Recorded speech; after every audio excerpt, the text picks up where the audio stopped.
કહેવાય છે કે ગૌરીશંકર રુદ્રાક્ષમાં શિવ અને પાર્વતી બંનેનો વાસ છે. આ કારણોસર આ ગૌરીશંકર રુદ્રાક્ષને ધારણ કરવાનું અનેરું મહત્વ રહેલું છે. ગૌરીશંકર રુદ્રાક્ષ તમારું જીવન બદલી શકે છે. જ્યોતિષશાસ્ત્ર અનુસાર રુદ્રાક્ષમાં ગૌરીશંકર રુદ્રાક્ષનું મહત્વ વિશેષ માનવામાં આવે છે, જેના ધારણ કરવાથી વ્યક્તિના જીવનમાં ઘણા ફાયદા થાય છે. ગૌરીશંકર રુદ્રાક્ષ ધારણ કરવાના ફાયદા વિશે ગૌરીશંકર રુદ્રાક્ષને ખૂબ જ ચમત્કારિક માનવામાં આવે છે. રુદ્રાક્ષમાં રુદ્રને અંશ હોય છે.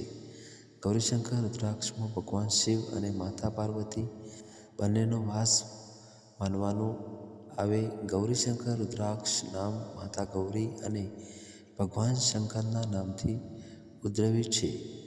આ રુદ્રાક્ષ વિવાહિત યુગલને ખરાબ દ્રષ્ટિ, નકારાત્મક ઉર્જા અને દુર્ભાગ્યથી બચાવે છે.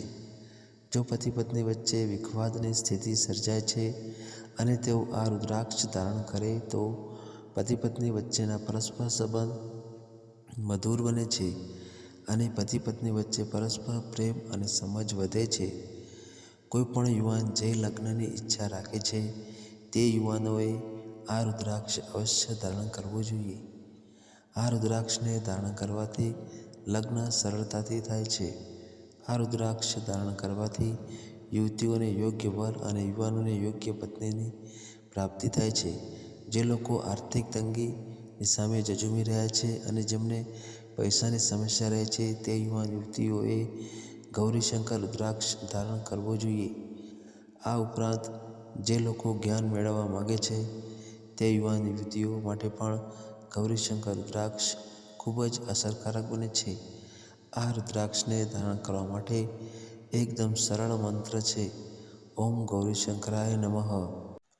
આ મંત્રનું ઉચ્ચારણ કરીને તમે ગૌરીશંકર રુદ્રાક્ષને ધારણ કરી શકો છો.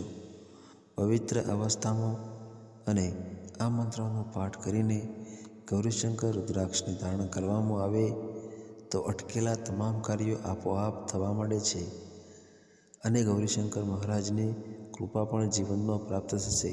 માહિતી સારી લાગી હોય તો ચેનલને સબસ્ક્રાઈબ જરૂરથી કરજો અને કોમેન્ટમાં જય શ્રી કૃષ્ણ અવશ્ય લખજો. ધન્યવાદ.